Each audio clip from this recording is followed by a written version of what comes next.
कक्षा 10 के हमारे एमपी बोर्ड के सभी विद्यार्थी लीजिए यहाँ पर अगस्त महीने का आपका विज्ञान का पेपर लेकर आ चुका हूँ। ठीक है, मासिक टेस्ट। निम्नलिखित में से कौन सा लेंस पदार्थ लेंस बनाने के लिए प्रयुक्त नहीं किया जा सकता? मिट्टी। किसी दर्पण में चाहे आप कितनी ही दूरी पर खड़े हो आपका प्रतिबिंब सदैव सीधा प्रतीत होता है, तो केवल समतल दर्पण पर।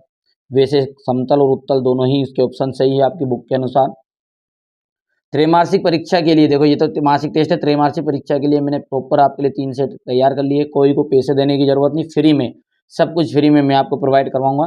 ठीक है, आप इस चैनल के साथ जुड़े रहिएगा। ये आपका चैनल है। वाहनों के पीछे का दृश्य देखने के लिए किस दर्पण का उपयोग करते हैं? तो उत्तल दर्पण का उपयोग करते हैं।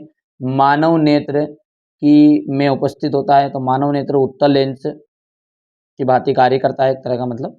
ठीक है, चलिए आगे बढ़ते हैं कि रिक्त स्थान है अगला। गोली दर्पण की फोकस दूरी उसकी वक्रता त्रिज्या की कैसी होती है? तो आधी होती है, आधी होती है। यानी इसकी फोकस दूरी जो है वक्रता त्रिज्या की r/2 इस तरह की होती है। जब कोई प्रकाश किरण सघन माध्यम से विरल माध्यम में प्रवेश करती है तो वहां अभिलंब से दूर हट जाती है। अभिलंब से दूर हट जाती है। मानव नेत्र में प्रकाश एक पतली झिल्ली से होकर प्रवेश करता है जिसे कॉर्निया या स्वच्छ मंडल कहा जाता है। क्या कहा जाता है? कॉर्निया या फिर स्वच्छ मंडल।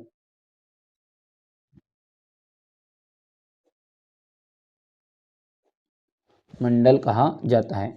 अब अगला क्वेश्चन पढ़ते हैं। यहाँ पर देखो कि एक वाक्य में उत्तर है, तारे का टिमटिमाने का मुख्य कारण क्या है? तो तारा जो टिमटिमाता है वो वायुमंडलीय अपवर्तन के कारण टिमटिमाता है। वायुमंडलीय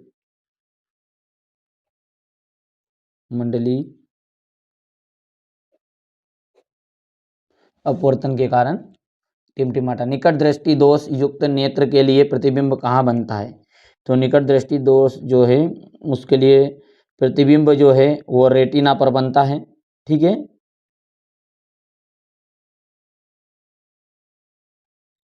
जिसे हिंदी में क्या कहते हैं? दृष्टि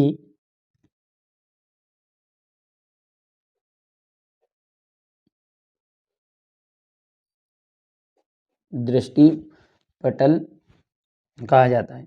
अच्छा, अब यहाँ से देखिए बच्चों, प्रकाश के परावर्तन के नियम, आभासी और वास्तविक प्रतिबिंब में अंतर, जैसा कि आप सबको पता ही है, बहुत ही महत्वपूर्ण क्वेश्चन है ये। सेलेक्टेड क्वेश्चन है ये, समझ लो आप, सेलेक्टेड क्वेश्चन है ये, है ना। इनको तो आपको कंप्लीट ही करना चाहिए। ठीक है, यहाँ से हम बात करें तो ये देखिए, इनके आंसर मैं हमारे बच्चों को प्रोवाइड कर देता हूँ। प्रकाश के परावर्तन के नियम जो है, आपतित किरण, परावर्तित किरण और अभिलंब तीनों एक ही तल में स्थित होते हैं। आपतन कोण का मान सदैव परावर्तन कोण के मान के बराबर होता है। वास्तविक और आभासी प्रतिबिंब में क्या है? वास्तविक प्रतिबिंब को पर्दे पर प्राप्त कर सकते हैं, आभासी को पर्दे पर प्राप्त नहीं कर सकते। ये प्रायः उल्टा बनता है, ये सीधा बनता है। इंद्रधनुष किस दिशा में बनता है? इसका वर्णक्रम क्या है? तो इंद्रधनुष सूर्य के विपरीत दिशा में बनता है। इसका वर्णक्रम जो होता है बेजानी हापी नाला होता है। वर्ण विक्षेपण क्या है? तो श्वेत प्रकाश का अपने घटक के 7 रंगों में विभाजित होने की घटना को ही वर्ण विक्षेपण कहते हैं। सबसे सिंपल भाषा में नोट से तैयार करे हैं मैंने आपके लिए बच्चों।